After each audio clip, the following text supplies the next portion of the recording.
नमस्कार, मेरा नाम डॉक्टर राजेश सिन्हा है। मैं लेप्रोस्कोपिक जीआई लेजर सर्जन हूँ नारायण हेल्थ रायपुर में। आज हम लोग बात करेंगे एक ऑर्गन के बारे में जिसको हम लोग स्प्लीन बोलते हैं, हिंदी में इसको लोग तिल्ली कहते हैं। तो हम ये जानने की कोशिश करेंगे कि स्प्लीन में क्या क्या समस्या हो सकती है और उसका इलाज क्या है और कब कब इस स्प्लीन को ऑपरेशन कर निकालने की जरूरत पड़ती है। तिल्ली एक ऑर्गन होती है जो हमारे लेफ्ट साइड एब्डोमेन में अपर पार्ट में रहती है, लेफ्ट लोब ऑफ लिवर के नीचे रहती है और इसमें का मुख्य काम ब्लड को छानना है और कुछ इन्फेक्शन के कंट्रोल में भी इसका काम आता है। और शुरुआत में जब बच्चा काफी छोटा रहता है या इंट्रायूटेराइन जब फीटस रहता है उस समय इसमें ब्लड के फॉर्मेशंस का काम करता है जो बाद में बड़े होने पे बोन मैरो के द्वारा होता है। तो इस तरह के इसके फंक्शंस रहते हैं। बट कभी कभी इसमें कुछ बीमारियां हो सकती हैं जिसकी वजह से स्प्लीन को या तिल्ली को ऑपरेशन करके निकालने की जरूरत पड़ जाती है, जिससे मुख्यतः है जैसे किसी पेशेंट के एक्सीडेंट की वजह से अगर स्प्लीनिक ट्रॉमा हो जाए और स्प्लीन फट जाए तो काफी ज्यादा ब्लीडिंग होती है। उससे पेशेंट को जान बचाने के लिए इमरजेंसी में ऑपरेशन करके स्प्लीन या तिल्ली को निकाला जाता है। उसी तरीके से स्प्लीनिक एब्सेस जिसमें कि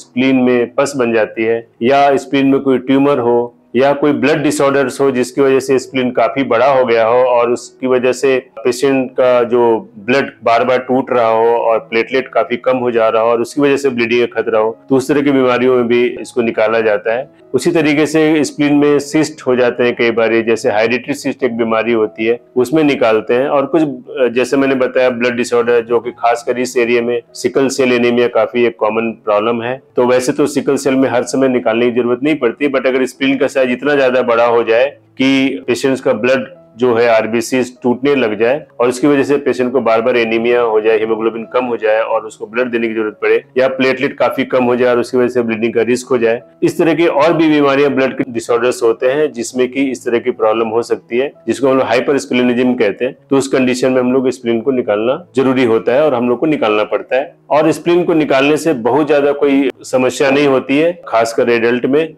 लेकिन हम लोग स्प्लीन निकालने के पहले अगर प्लान ऑपरेशन है तो हम लोग 14 दिन पहले एक वैक्सीन देते हैं जिसकी वजह से उसको इन्फेक्शन होने का खतरा खत्म हो जाता है। और अगर हमें इमरजेंसी में ऑपरेशन करना पड़ता है तो 14 दिन के बाद उस वैक्सीन को देते हैं। ऑपरेशन करने के जैसे अन्य बीमारियों में है, यहाँ भी एक ओपन टेक्निक है या और लेप्रोस्कोपी टेक्निक है। आजकल हम लोग लेप्रोस्कोपी टेक्निक से ज्यादातर ऑपरेशन करते हैं क्योंकि लेप्रोस्कोपी के बहुत सारे फायदे हैं। बट मैं ये कहना चाहूंगा कि अगर किसी को स्प्लीन की समस्या इस तरीके की है और उसकी वजह से पेशेंट को या मरीज को प्रॉब्लम हो रही है, तकलीफ हो रही है, तो अपने डॉक्टर की सलाह पे अगर वो बोलते हैं कि इसका ऑपरेशन करना जरूरी है तो ऑपरेशन करवा सकते हैं। धन्यवाद।